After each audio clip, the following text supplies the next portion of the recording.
Okay, good morning. तर इकडे पहा,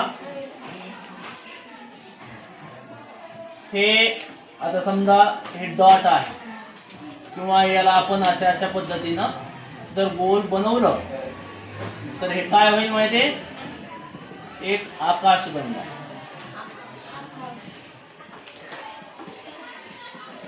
ओके, आता हे आकाशगंगा म्हणजे जवळपास 100 अब्ज तारे या एका आकाशगंगेमध्ये असतात. किती? 100. तसाच त्याच्यामध्ये एक तारा आहे सूर्य. ओके, हे आहे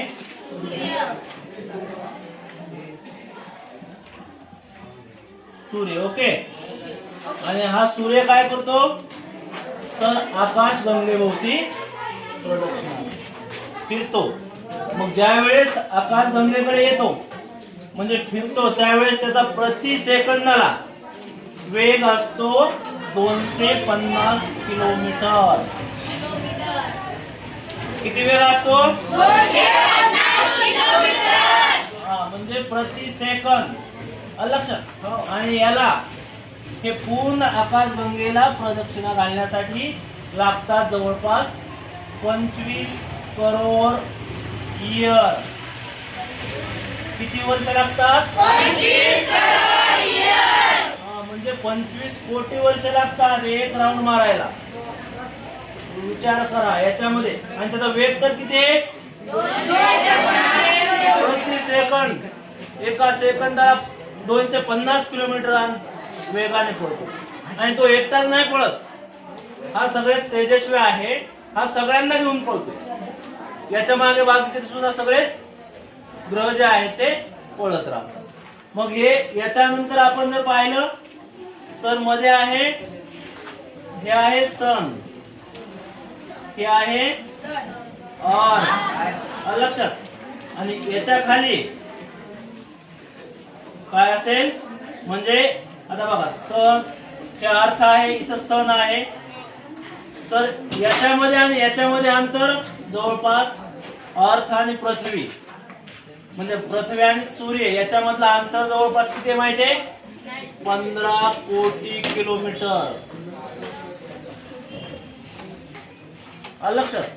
एवढ्या अंतराने पृथ्वी सूर्याच्या भोवती. आता स्वतः भोवती फिरायला किती वेळ लागतो? 24 तास.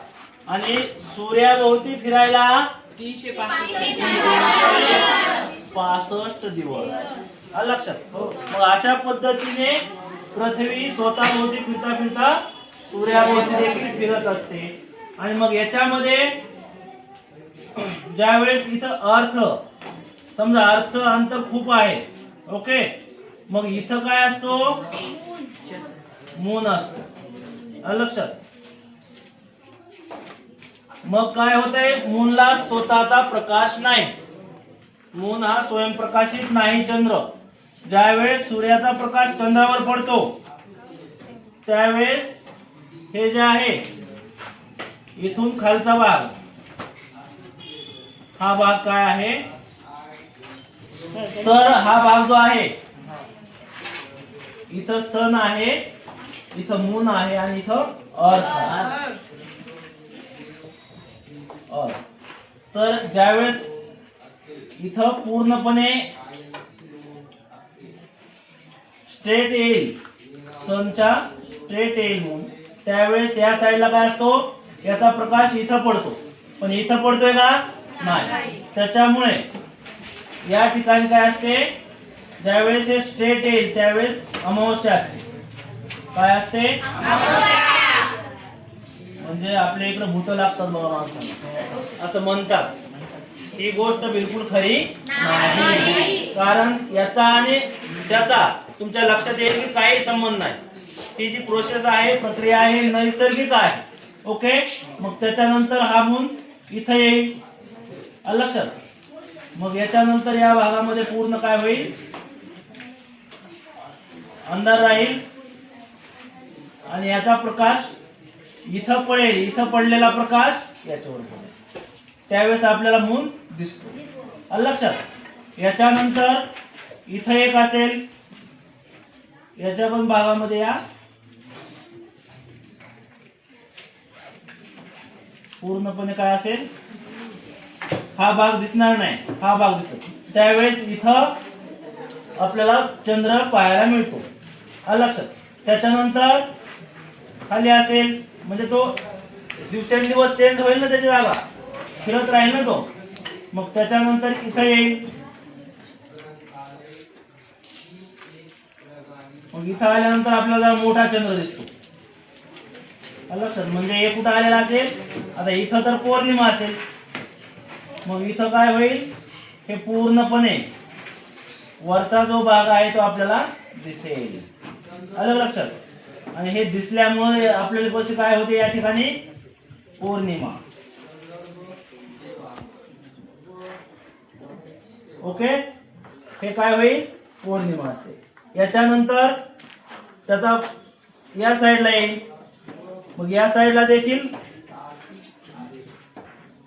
या भागामध्ये पूर्णपणे काय असेल, खालचा भाग दिसणार नाही, अंधार असेल, आणि या भागामध्ये आपल्याला दिसेल.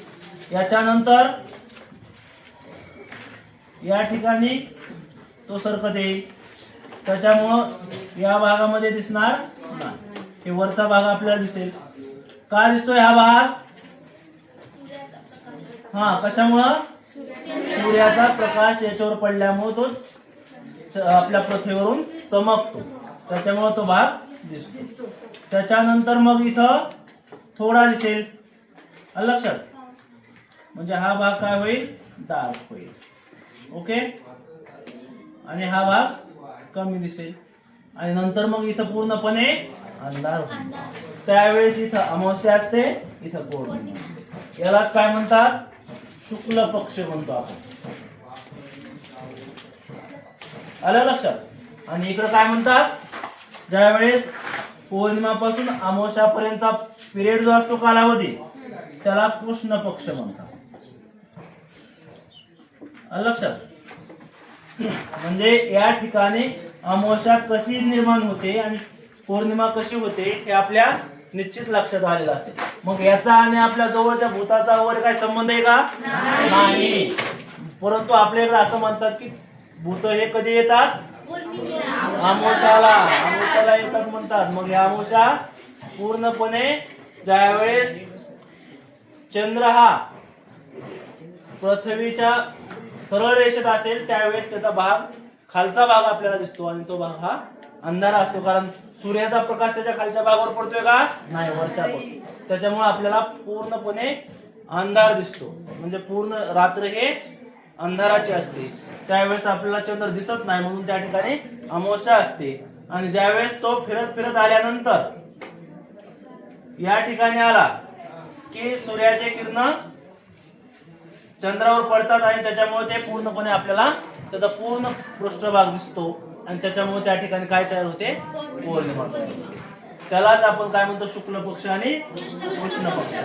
म्हणजे हे सर्व आकाशाशी किंवा अमावस्या, पौर्णिमा, आकाशगंगा कशा पद्धतीने आहे याच्यावर अवलंबून.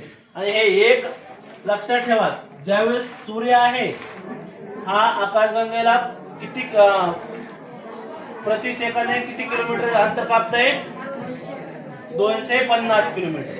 लक्षात. आणि त्यानंतर पूर्ण एक आकाशगंगा पूर्ण करायला किती वेळ लागतो त्याला, 25 कोटी वर्ष. आलं लक्षात. आणि मग हे अशी एक आकाशगंगा आहे का, अनेक आकाशगंगा आहेत. मग हे सगळं जर फिरायचं म्हटलं तर किती वेळ लागेल याचा तुम्ही विचार. ओके, या ठिकाणी आपण थांबू.